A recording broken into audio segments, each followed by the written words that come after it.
మరి లోకంలో చూస్తే వాళ్ళు చాలా హ్యాపీగా లైఫ్ క్యారీ చేస్తూ ఉంటారు. మీరు అబ్జర్వ్ చేశారు లేదు? అయితే క్రైస్తవులు చాలామంది శ్రమల అనుభవాల్లో వెళుతూ ఉంటారు. అయితే కొంతమంది ఏమనుకుంటారంటే శ్రమలు దేవునికి అవిధేయత చూపించి పాపం చేయడం బట్టే శ్రమలు వచ్చాయి అని కొంతమంది అనుకుంటారు. కొంతమంది ఏంటారంటే శ్రమలు దేవునితో నడుస్తున్నాం కాబట్టి శ్రమలు వచ్చాయని కొంతమంది అంటారు. దీంట్లో ఏది నిజం అంటారు? రెండు నిజమే. అవునా కదా? శ్రమలు ఎందుకు వస్తాయనంటే మరి దేవునికి విధేయత చూపించకుండా పాపం చేస్తే శ్రమలు వస్తాయి, దేవునితో నడిచినప్పుడు కూడా శ్రమలు వస్తాయి. దీనికి ఎగ్జాంపుల్స్ కూడా నేను చెప్పుకుంటూ వెళ్తాను. మరి మొట్టమొదటిగా 1 పేతురు 4వ అధ్యాయము 12వ వచనం 13వ వచనాన్ని మనం ధ్యానిద్దాం. 1 పేతురు 4వ అధ్యాయము 12వ వచనము 13వ వచనం. మీకు కలుగుచున్న అటువంటి మహాశ్రమలను గురించి ఇంత సంబంధించినట్టు ఆశ్చర్యకరము. క్రీస్తు మహిమ బయలుపరచబడుచున్నప్పుడు మీరు మహానందముతో సంతోషించు నిమిత్తము క్రీస్తు శ్రమలలో మీరు పాలువారై ఉన్నంతగా సంతోషించుడి. ఆమేన్, హల్లెలూయా.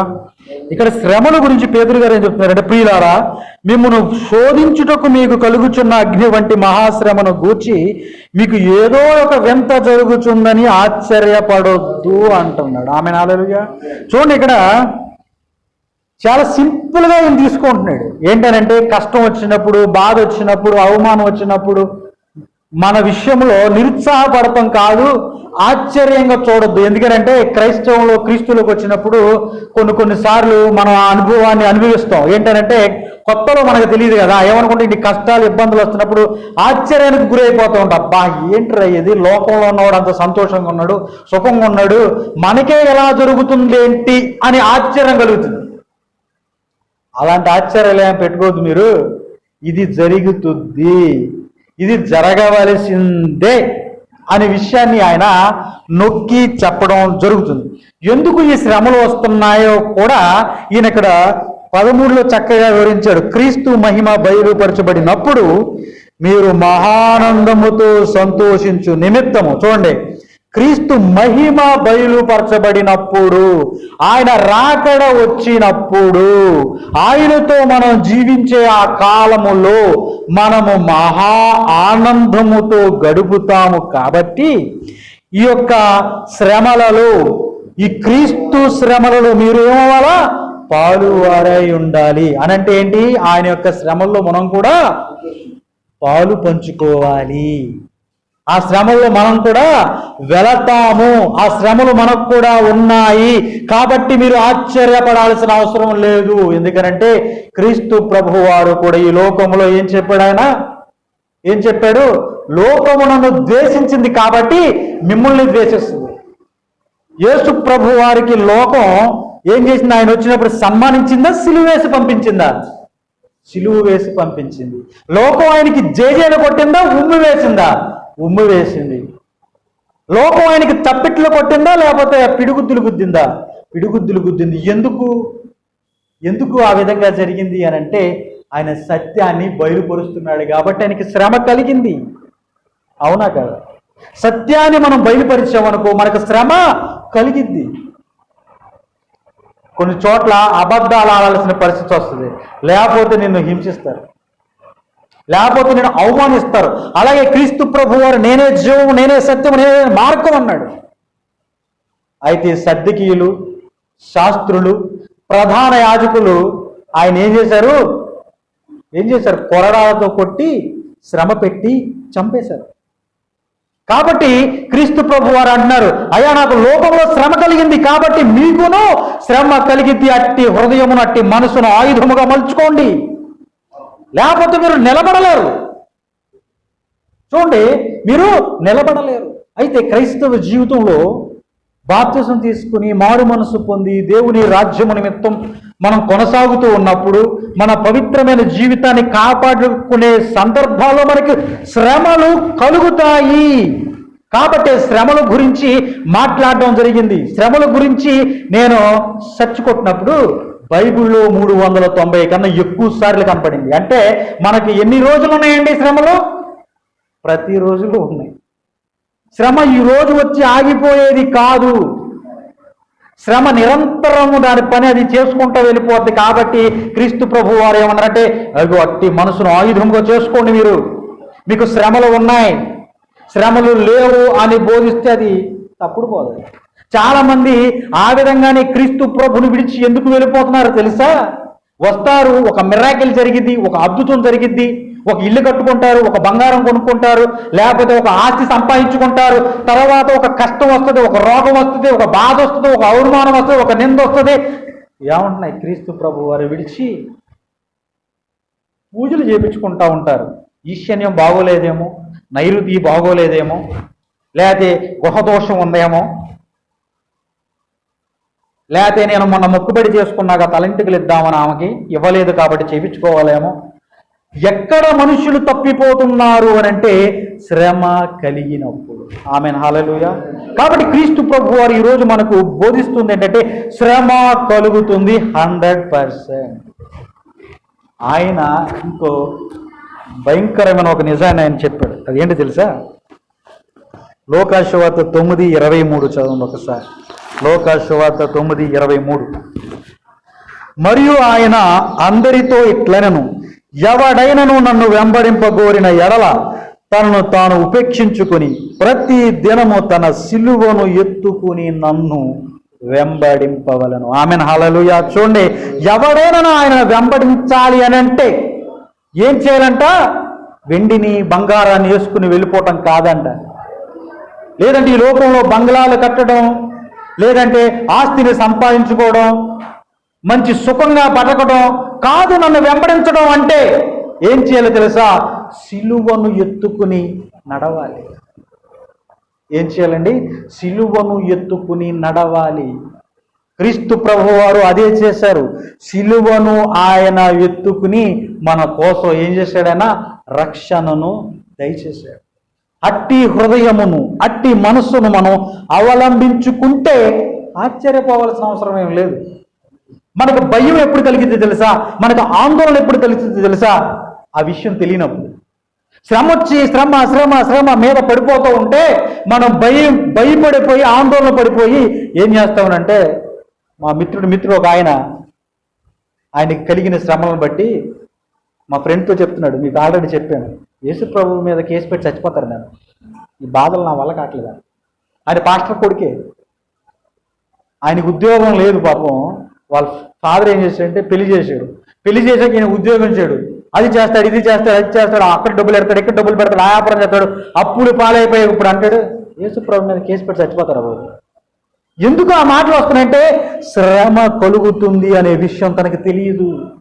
అతను ఏమనుకుంటాడంటే క్రీస్తు ప్రభువుని నమ్ముకుంటే వెండి బంగారం వస్తుంది, క్రీస్తు ప్రభువుని నమ్ముకుంటే డబ్బులు వస్తాయి, క్రీస్తు ప్రభువుని నమ్ముకుంటే వ్యాధులు పోతాయి.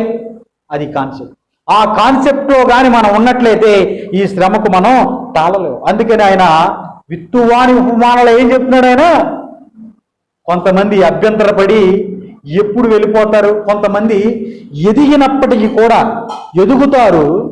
ఎదిగి ఫలాలు ఫలించే సమయానికి మొల్ల పొదలొచ్చి అడ్డుపడింది అనుకో, ఏ పెద్ద చెట్టు ఎదిగిద్దా? ఎతకదు, అణిగిపోయి భూమిలో చెరుకుల్లిపోదు. ఆ ముళ్ళు ఏంటి అని అంటే శ్రమలే. కాబట్టి ఈ ముళ్ళ కంచెల్లో పడిన విత్తనాలు శ్రమలు రాగానే, ఈ లోకములో కొన్ని ఇబ్బందులు కలగగానే దేవుని విడిచిపెట్టి వెళ్ళిపోతారు. కాబట్టి స్థిరమైన విశ్వాసము దేవునిలో ఉండాలి అనంటే మనకు తెలియాలి శ్రమలు మనకి ఉన్నాయి అని. అది నేను చెప్పట్లేదు, అపోస్తులైన పేతురు గారు చెప్తున్నారు, యేసు ప్రభు గారు చెప్తున్నారు, యాకోబు పత్రికలో చెప్తున్నారు, యోహాను గారు చెప్తూ ఉన్నారు, అనేక మంది ప్రవక్తలు చెప్తున్నారు. క్రైస్తవునికి శ్రమలు ఉన్నాయి, ఖచ్చితముగా ఉన్నాయి. కాబట్టి ప్రియులారా, మనం శ్రమలు వచ్చినప్పుడు ఐదేరియపల అవసరం లేదు. ఎందుకనంటే ఈ శ్రమలు ఎందుకు వస్తున్నాయంటే ఆయన ప్రత్యేకమైనప్పుడు, ఆయన మహిమ బయలుపరచబడినప్పుడు ఇవన్నీ చులకనగా ఉంటాయంట శ్రమలు. Amen hallelujah. ఇంకొక అపోస్తులు గారు ఏం చెప్తారంటే ఈ యొక్క శ్రమలు క్షణకాలం ఉండే శ్రమలు అయ్యాయి. లైట్ తీసుకో. ఎందుకంటే మన జీవితం 50 ఏళ్ళు అవ్వచ్చు, 60 ఏళ్ళు అవ్వచ్చు, 30 ఏళ్ళు అవ్వచ్చు, 100 ఏళ్ళు అవ్వచ్చు, 110 సంవత్సరాలు అవ్వచ్చు, కానీ అది యుగయుగం ఉండేది కాదు కదా. ఇప్పటికి 2000 సంవత్సరాలు గడిచిపోయి, అంత క్రితం 2000 సంవత్సరాలు గడిచిపోయి, 4000 సంవత్సరాలు గడిచిపోతే 4000 సంవత్సరాల నుంచి మనం ఉన్నామా? లేవు. మనతో ఉన్న తాతలు చచ్చిపోయారు, మామలు చచ్చిపోయారు, పెదనాన్న పెద్దమ్మలు చచ్చిపోయారు, సహోదరులు చచ్చిపోయారు, బంధుమిత్రులు చచ్చిపోయారు. వాళ్ళు 20 సంవత్సరాలు బతికారో, 50 సంవత్సరాలు బతికారో, 30 సంవత్సరాలు బతికారో నాకు తెలియదు, కానీ అది నిత్యమైన జీవితం కాదు. అది క్షయమైనది, అక్షయమైనది. ఏంటో తెలుసా? అది మహిమ గల శరీరము. Amen hallelujah. మనము ఈ యొక్క క్షయమైన శరీరాన్ని విడిచి ఆ అక్షయమైన శరీరమును, ఆ మహిమ గల దేవుని రాజ్యాన్ని స్వతంత్రించుకోవడానికి మనము ఏం చేయాలంటే శ్రమల కూటములో మనం వెయ్యబడాలి. Amen hallelujah. అప్పుడే ఈ యొక్క క్షయమైన ఈ శరీరము అక్షయతను ధరించుకుంటుందంట. Amen hallelujah. కాబట్టి దేవుడు మరి ఈ యొక్క శ్రమలు మన జీవితంలో ఏం చేస్తున్నాడు? మన ఈ శ్రమలను దేవుడు అనుమతి ఇస్తూ ఉన్నాడు. మరి సరే, పరలోకం వెళ్ళడం కోసం ఈ శ్రమలు కావాలి, ఎక్కడుందా రిఫరెన్స్? మాకు చూపించండి. మీ క్రీస్తు ప్రభువు నమ్ముకున్నాం, మేము ఇంకా పరలోకానికి వెళ్ళిపోతాం, మాకంతా హాయిగా జాలీగా ఉంటుంది అని మీరు అనుకుంటారు. ప్రకటన గ్రంథాన్ని చూసినట్లయితే పరలోకంలో వెళ్ళిన వారు ఎటువంటి పరిస్థితులు గుండా వెళ్ళారో మనకు అక్కడ చెప్పడం జరుగుతుంది. ప్రకటన గ్రంథం 7వ అధ్యాయం 14వ వచనాన్ని మనం చూస్తే, ప్రకటన గ్రంథం 7వ అధ్యాయం 14వ వచనం, అందుకు నేను, అయ్యా నీకు తెలియనని అతడు ఇలాగ నాతో చెప్పాను. ఈయన దీనికి ముందు ఏమని జరుగుతుందంటే, ఒక పెద్ద ఆయన వచ్చి యోహాను గారిని, అయ్యా ఈ తెల్లటి వస్త్రములు వేసుకొని వెళుతున్న వారు వీళ్ళెవరు అని అక్కడ ఒక పెద్ద ఆయన అడగడం మనం చూస్తూ ఉన్నాం 13లో. 14 అందుకు నేను, యోహాను గారు అంటున్నారు, అయ్యా నీకే తెలియనుగా అతడు ఇలాగ నాతో చెప్పాను. అప్పుడు ఈయన ఏం చెప్తున్నాడంటే, మహాశ్రమల నుండి వచ్చిన వారు గొర్రెపిల్ల రక్తములో తమ వస్త్రములు ఉదుకుని వాటిని తెలుపు చేసుకుని. Amen hallelujah.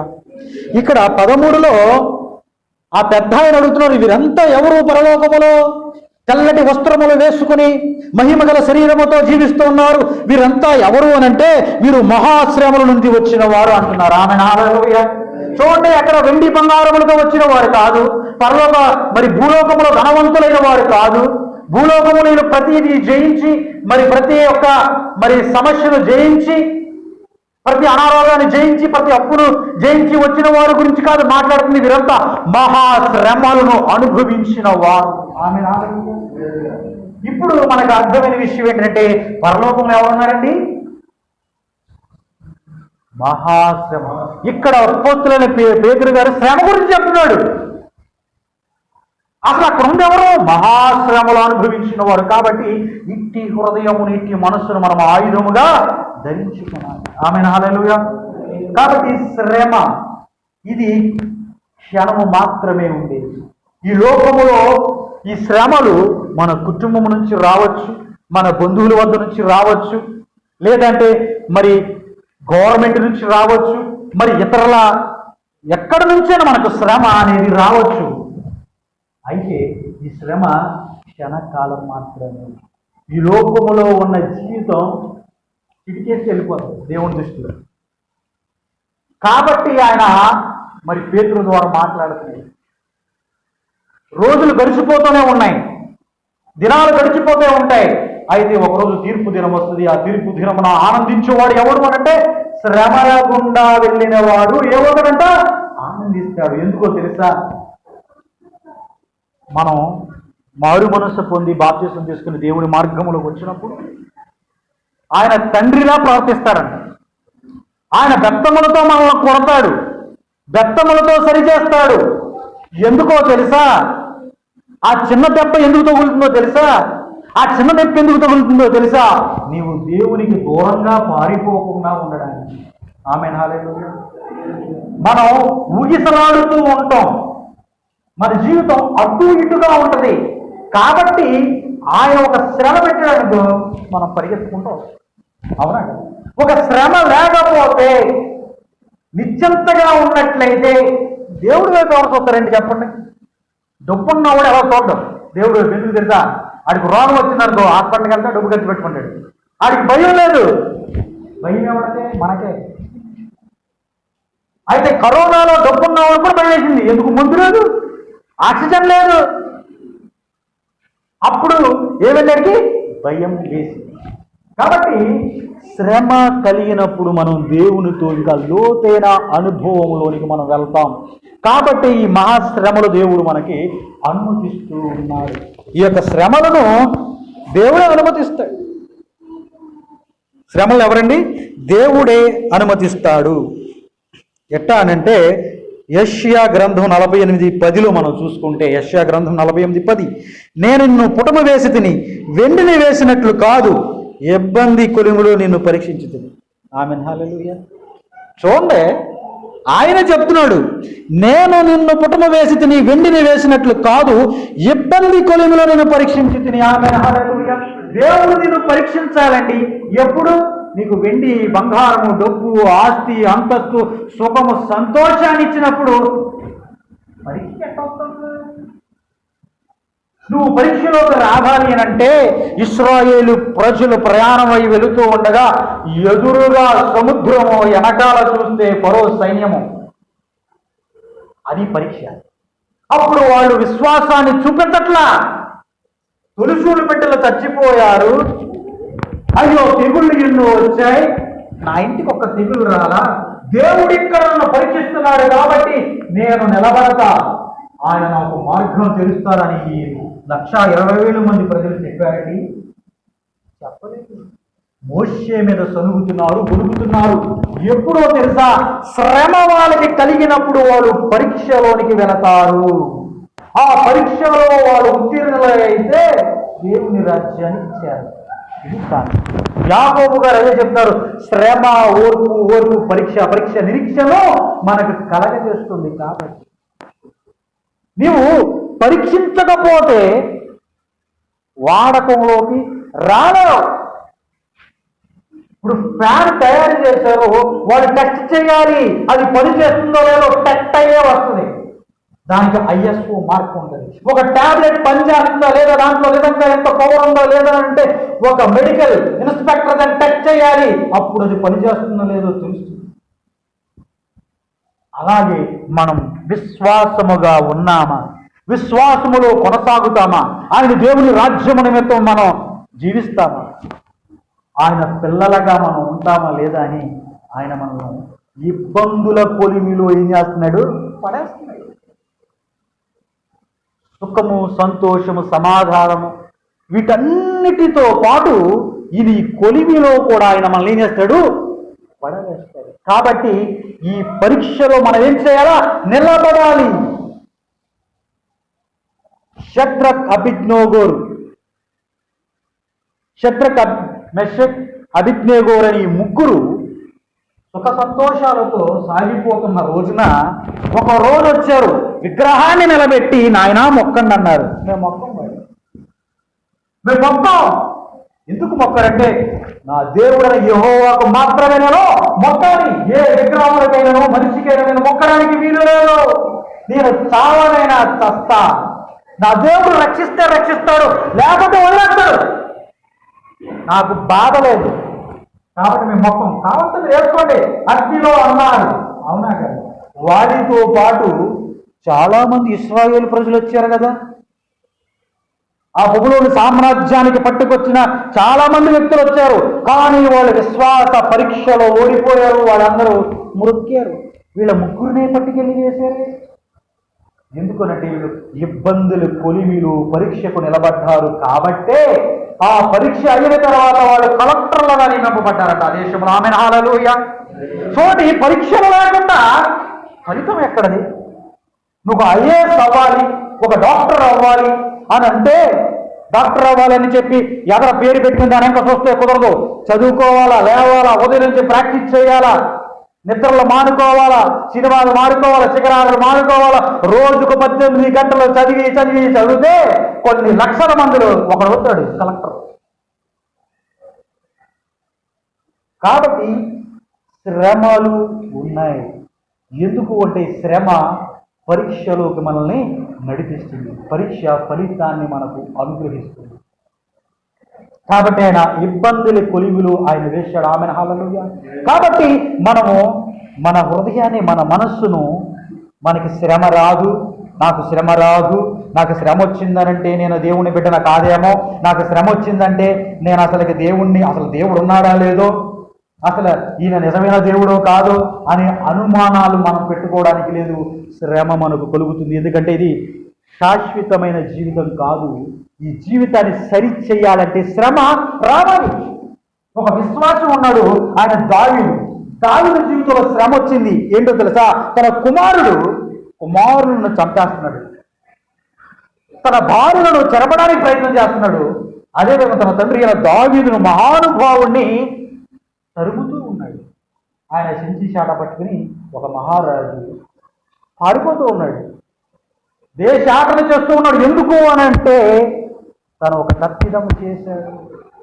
బెత్షెబాతో పాపం చేసినప్పుడు దేవుడు బెత్తముతో కొట్టినప్పుడు తను అంగీకరించాడు. కాబట్టి ఈరోజు ఆయన గురించి మనం మాట్లాడుకుంటూ ఉన్నాం. అయితే సౌలు కూడా శ్రమ కలిగింది. కానీ శ్రమలో ఏం చేస్తాడంటే యెహోవాకు మొక్కడు, దురాత్మల దగ్గరికి వెళ్ళి ప్రవచనాలు అంటాడు. లేదనంటే సమూయేలు ఆత్మను దింపి ఏం చెప్తున్నాడు దేవుడు అది వింటాడు. కానీ దేవునికి హృదయాన్ని ఇవ్వడు. అంటే ఈ శ్రమలలో తను అంగీకారాన్ని అంగీకరించకుండా దావీదు లాంటి చంపేయాలని చూస్తుంది. అవునా? దావీదేమో తనకు కలిగిన శ్రమ ఎందుకు వచ్చింది, ఈ బాధ ఎందుకు కలిగింది? నేను చేసిన దోషాన్ని బట్టి బాధ వచ్చింది. కాబట్టి తను సరి చేసుకుని మరలా దేవుని హృదయానుసరుడిగా మారాడు. మరలా తను ఎప్పుడు పాపం చేసినట్టు బైబిల్లో రాయలా. ఎందుకు కలిగిందంటే ఈ శ్రమ తన నడకను, తన విధానాన్ని మార్చడానికి జరిగింది. ఆమేన్ హల్లెలూయా. అయితే సౌలు విషయంలో కూడా అనేక రకాల బాధలు, ఇబ్బందులు తనకి కలిగాయి. కానీ ఆ సమయంలో కూడా తను దేవుడి వైపు తిరగల. కాబట్టి తన గురించి మాట్లాడుకోవడానికి ఏమీ లేదు. అదేవిధంగా ఒక దావీదు దేవునితో రాజుగా అవ్వక ముందు దేవుడు అభిషేకించినప్పుడు, సమూయేలు అభిషేకించినప్పుడు తన జీవితం హ్యాపీగా ఉందా? లేదు. ఎందుకనంటే తను ఎప్పుడైతే సమూయేలు వచ్చి నెత్తి మీద చెయ్యెట్టాడో లేదు, పరుగు హాయిగా పాటలు పాడుకుంటూ మేకలో గొర్రెలు కాసుకునేవాడు జీవితం. సరే అని చెప్పి రాజనగర వీధుల్లోకి వచ్చి నిలబడితే సౌలు తరుగుతూ ఉన్నాడు. ఇప్పుడు దేవుడు నెత్తి మీద చెయ్యట్టి అభిషేకిస్తే గొప్ప రాజు అయిపోతాడనుకున్నాడు, పాపం చక్రవర్తి అయిపోతాడనుకుంటున్నాడు. కానీ కొన్ని ఏళ్ల పట్టు 20 సంవత్సరాలు, 15 సంవత్సరాలు, 10 సంవత్సరాలు నాకు తెలియదు, కానీ తను గుడిసి ఆపుతాడు, వెళ్ళిపోతాడు. కొన్నిసార్లు శత్రు సైన్యం ఫిలిష్తీయులు చేతులు ముడుచుకుని దావీదును చూసి పారిపోయారు. ఎందుకంటే గొలియాతు వంటి వాడిని చంపిన మహానుభావుడు అని. కానీ దేవుణ్ణి నమ్ముకున్న ఇతనికి ఏం కలిగిందో తెలుసా? ఒకవైపు సౌలు తరుముతూ ఉంటే దావీదు పారిపోయి ఇక ఈ దేశంలో దాక్కోవడానికి గుహలన్నీ విడిచి ఫిలిష్తీయుల దేశంలోకి వెళ్ళిపోయి ఫిలిష్తీయుల రాజు దగ్గర సొల్లు కారుస్తూ నటిస్తున్నాడు. ఇప్పుడు యుద్ధములో మహావీరుడిగా యుద్ధం చేయడానికి గొలియాతు ముందుకు వెళ్ళి నిలబడ్డ ఆయన ఈ శ్రమలో బట్టి ఇప్పుడు చూడు దేవుడు ఆయన దీవిస్తాడని చెప్తే ఈయన కలిగిన శ్రమ, మహాశ్రమ ఏంటంటే సొల్లు కార్చుకుంటూ వెళ్ళి పిచ్చోళ్ళ యాక్ట్ చేస్తాడు. లేకపోతే తనకు ఆశ్రయం దొరకదు, లేకపోతే తన అక్కడ జీవించడానికి తన కుటుంబానికి చోటు దొరకదు, సౌలు చంపేస్తాడని. చూడండి, దేవుడు నెత్తి మీద చేయర్థంగానే కుర్చీరాలా శ్రమల గుండా ప్రయాణం చేశాడు. ఆమేన్ హల్లెలూయా. కానీ దేవుడు ఆ శ్రమలో విడిచిపెట్టాడా? దేవుడు అదే శ్రమలో అతను ఉంచాడా? దేవుడు ఆ శ్రమల్లోనే తన జీవితాన్ని ముగించాడా? లేదు. మన జీవితానికి నిదర్శనం దావీదు. తన శ్రమల జీవితం, మహాశ్రమల్లో నుంచి తను వచ్చాడు. ఆ శ్రమల్లో తన సిలువను తను ఎత్తుకుని క్రీస్తుని ఆయన వెంబడించాడు. తనకి కత్తి దొరికినప్పటికీ కూడా సౌలుని ఏం చేయలేదు, చంపలేదు. కాబట్టి పిల్లరా, శ్రమలు ఉన్నాయి. ఒక యేషేపు జీవితంలో దేవుడు వచ్చి కళలు చూపించాడు. ఆ కళల యొక్క అర్థం ఏంటో తెలుసా? ఈ లోకాలంలో ఆహారం అంతమైనప్పుడు ప్రతి రాజు వచ్చి ఆ రాజులతో పాటు నా అన్నదమ్ములు అందరూ వచ్చి నాకు మోకరిల్లుతారు అని చెప్పాడు. ఎంత గొప్ప దేవుడిచ్చిన ఒక దర్శనం. కానీ ఆయన జీవితం అటుగా సాగట్లేదు. ఆయన జీవితం ఏమైపోయిందంటే, తన సహోదరులు పగబట్టి ఏం చేశారు, ఒక గోతిలో వేసి చంపేయడానికి చూసినప్పుడు పెద్ద అతను రూబేను సరే తమ్ముడే కదని చెప్పి అమ్మేశాడు. అమ్మేసిన తర్వాత బాగుందా అని అంటే పోతీఫర్ ఇంట్లోకి వచ్చి పడ్డాడు మంచిగా ఉంది అని అనుకుంటే పోతీఫర్ కన్నేసి జైలుకు పంపించిన పరిస్థితి. జైల్లో మంచిగా ఉంటున్నాడు అనే సందర్భంలో ఒక ఇద్దరు వ్యక్తులు వచ్చి వారికి ఒక కళాభావాన్ని చెప్పినప్పుడు అప్పుడు విడిపింపబడతాడంటే అప్పుడు విడిపింపబడట్లా. 14 సంవత్సరాల పాటు చెప్పకూడు తింటూ ఉన్నాడు జైల్లో. తనకు వచ్చినది ఏంటి? ప్రపంచానికి బిర్యానీ పెడతాడు ఈయన, ప్రపంచానికి ఆహారం ఇస్తాడు. కానీ ఇప్పుడు కలుగుతున్న మహాశ్రమలు తన జీవితంలో ఏంటి అనంటే, అయ్యో ఆహారం పెట్టడం వదిలేసి తన చెప్పకూడితో జైల్లో ఒక నిర్దోషి ఆయన కొన్ని పాపం చేశాడా? లేదే. ఒక ఫలించే కొమ్మ వంటి జోసఫ్ తన జీవితంలో పచ్చగా వెతుకుతో గడుపుతున్నాడు. ఎందుకంటే అతను మహాశ్రమల గుండా వెళ్ళాలి. ఆ వెళుతున్న సందర్భములో దేవునిని హత్తుకుంటూ ఉన్నాడు, దేవునితో సంబంధాన్ని కలిగి ఉన్నాడు, దేవునితో ప్రార్థనలో గడుపుతాడు, దేవుని దర్శనాలు పొందుకుంటాడు. ఎందుకనంటే తనకి ఎవరు లేరు. ఒక చిన్నవాడు, 14 సంవత్సరాల ప్రాయము కలిగిన ఒక చిన్నవాడు. తండ్రి ప్రేమ తెలియదు, తల్లి ప్రేమ తెలియదు, సహోదరులు ఎవరు లేరు. దేవుని విడిచిపెట్టేవచ్చుగా, కానీ విడిచిపెట్ట. కాబట్టి శ్రమలు ఆ పరీక్షకు నిలబడ్డాడు. కాబట్టి ప్రధానమంత్రి అయ్యాడు. Amen hallelujah. కాబట్టి శ్రమ మన మంచికి, శ్రమ వస్తుంది అని హృదయం మనకుంటే లైట్ తీసుకుంటాం. ఇప్పటి కాలపు శ్రమ ఎన్నటికి లైట్ తీసుకోండియా. అవి ఎల్లకాలం ఉండేవి కాదు. రేపు దేవుని సామ్రాజ్యంలో, దేవుని నగరంలో, బంగారు వీధులలో మనకంటూ కట్టించబడిన ఆ యొక్క గృహాలలో నిత్యానంద సంతోషము నిమిత్తము 20 ఏళ్ల శ్రమ నచ్చే. ఈ లోకముల సమస్తాన్ని పెంటతో ఎంచుకుంటా. నా ముందు పందెములలో, నా ముందు ఉన్న పరలోక పట్టణం యొక్క పందెములు నేను పరిగెత్తుతాననుకున్నవన్నీ మరిచి ఈ లోకములో ఉన్న వాటినన్నిటినీ నేను పెంటతో ఎంచుకుంటాను. అపొస్తలునికో ఎందుకు తెలుసా? తను ఎన్నో శ్రమలు అనుభవించాడు. ఎన్నోసార్లు 39 కొరడా దెబ్బలు 5 మార్లు తిన్నాడాయన. చచ్చిపోయాడేమని వదిలిపోయిన పరిస్థితులు, వాడబద్దలే అక్కడ భయంకరమైన పరిస్థితులు కూడా ప్రయాణించాడు.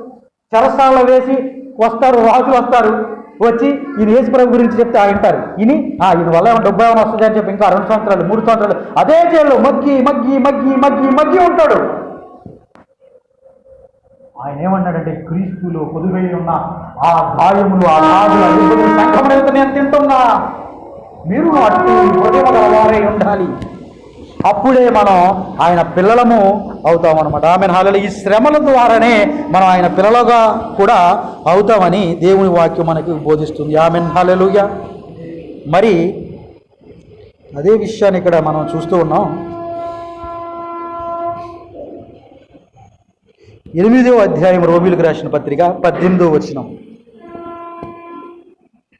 అదేవిధంగా 8:17, రోమీయులు 8:17, మనము పిల్లలమైతే వారసులము, అనగా దేవుని వారసులము, క్రీస్తుతో కూడా మహిమ పొందుటకు ఆయనతో శ్రమపడిన యెడల క్రీస్తుతోడి వారసులము. Amen hallelujah.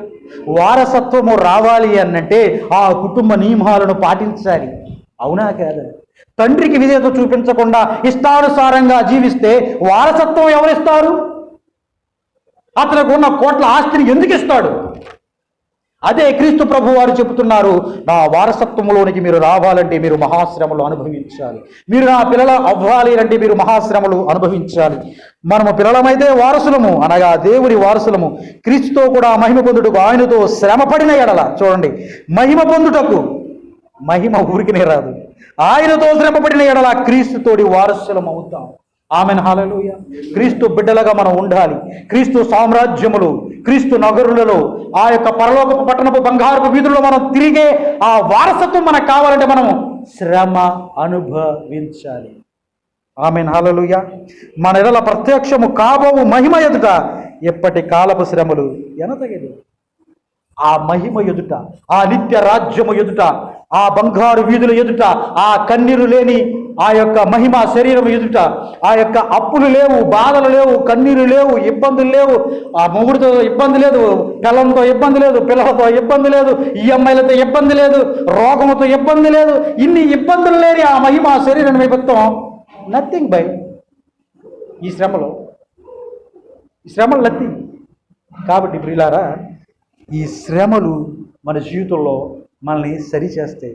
ఈ శ్రమలు ఆ అత్యున్నతమైన మహిమ శరీరానికి మనల్ని ఆ పరలోక పట్టణానికి తీసుకువెళ్తాయి. కాబట్టి మనకు శ్రమలు చాలా అవసరం. కాబట్టి ఆయనే అంటూ ఉన్నాడు, నేను ఇబ్బందుల కొలిమిలో నిన్ను వేసి పరీక్షిస్తున్నా.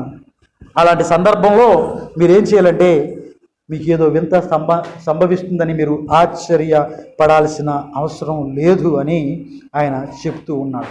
మరి అదేవిధంగా నీవు ఆయన ఆజ్ఞలు గైకుందువో లేదో నిన్ను శోధించి నీ హృదయములో ఉన్నది తెలుసుకున్నటకు నిన్ను అణచి నిమిత్తము అరణ్యములు ఈ 40 సంవత్సరాలను నీ దేవుడిని యెహోవా నిన్ను నడిపించిన మార్గమంతటి జ్ఞాపకము చేసుకొనుమని ద్వితీయోపదేశ ఖండములు ఆయన ఏంటంట, ఆజ్ఞలు గైకుందువో లేదో శోధించడానికి నీ హృదయములు ఎలా ఉన్నావు. ఈ యొక్క 1,20,000 మంది అందరినీ ఆయన ప్రతిసారి పరీక్షించాడు లేదా? చేదు నీళ్ళు వచ్చినప్పుడు పరీక్షించాడు, ఆహారం లేనప్పుడు పరీక్షించాడు, పట్టాక మన్నయం వస్తుంది, మాంసం ముక్కలు కావాలి, కబాబులు కావాలన్నప్పుడు పరీక్షించాడు, ఎర్ర సముద్రం అడ్డొచ్చినప్పుడు పరీక్షించాడు. అవునా కదా? కాబట్టి ఈ పరీక్షలో మన జీవితాన్ని, మన యొక్క విశ్వాసాన్ని పరీక్షలో కాపాడుకుంటున్నామా లేదా అనే విషయాన్ని మనం సరి చూసుకోవాలని కూడా మరి దేవుని వాక్యం మనకు సెలవిస్తూ ఉన్నది. మరి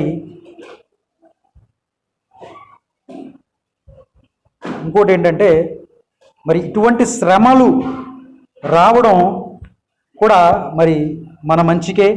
ఆ శ్రమల్లోనే మనం దేవుని వైపు చూస్తామని కూడా రాజుల గ్రంథం 2వ దినవృత్తాంత గ్రంథములో మనష్షే అనే ఒక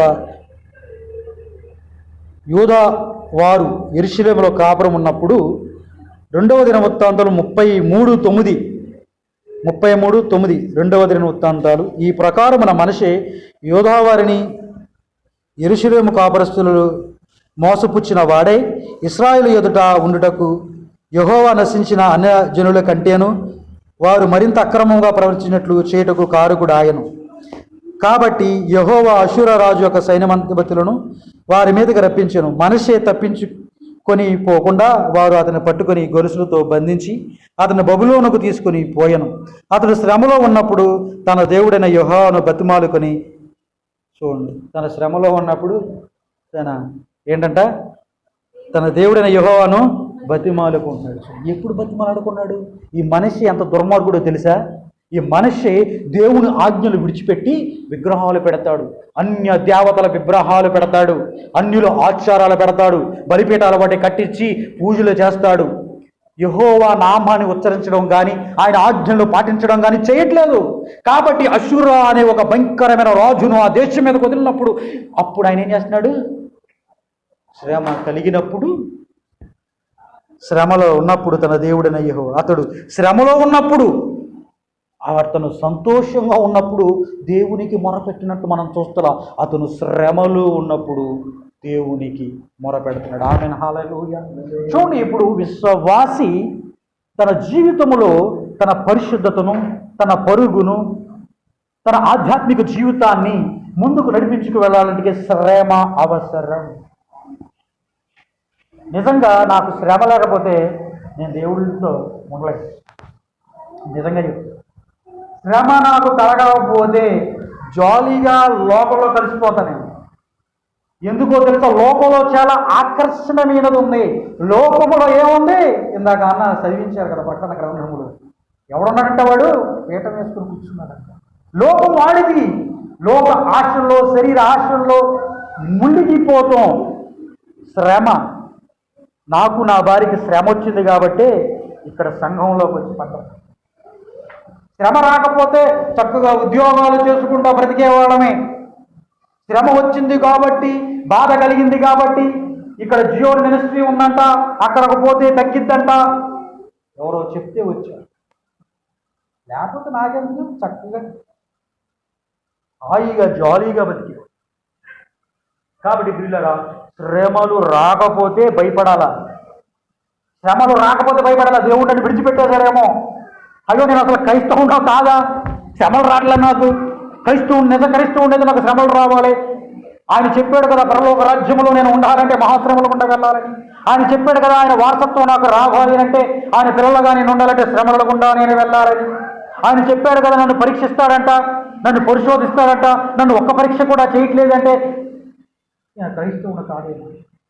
కాబట్టి వీళ్ళ ఈ శ్రమ అధీనమని మనం పొంగవలసిన అవసరం లేదు. ఇది క్షణకాలము మాత్రమే ఉంటుంది. కాబట్టి ఈ శ్రమలలో మనం భయపడాల్సిన అవసరం లేదు. శ్రమ మన ఇంట్లో రావచ్చు, మన బంధువుల ద్వారా రావచ్చు, మన శరీరం ద్వారా రావచ్చు, మన ఆఫీసులో ఉన్న వారి ద్వారా రావచ్చు, ఎలా అయినా రావచ్చు. కానీ మనం బాధపడాల్సిన అవసరం లేదు. కాబట్టి వీళ్ళరా, శ్రమలు క్రైస్తవునికి ఉన్నాయి. శ్రమలు క్రైస్తవునికి ఉన్నాయి. ఒక క్రైస్తవుని అయినందుకు నా ఆఫీస్లో ఇంక్రిమెంట్ చేయాలనుకో, 7,000 రాస్తే 5,000 రాస్తే. ఎందుకంటే ద్వేషం ఉన్న వ్యక్తులు ఉన్నారు. క్రైస్తవుడు అంటే ద్వేషించే వ్యక్తులు ఉన్నారు. జరిగింది నాకు. నిజం మాట్లాడితే వాళ్ళకి నచ్చదు. కాబట్టి మనకు శ్రమ కలుగుతుంది.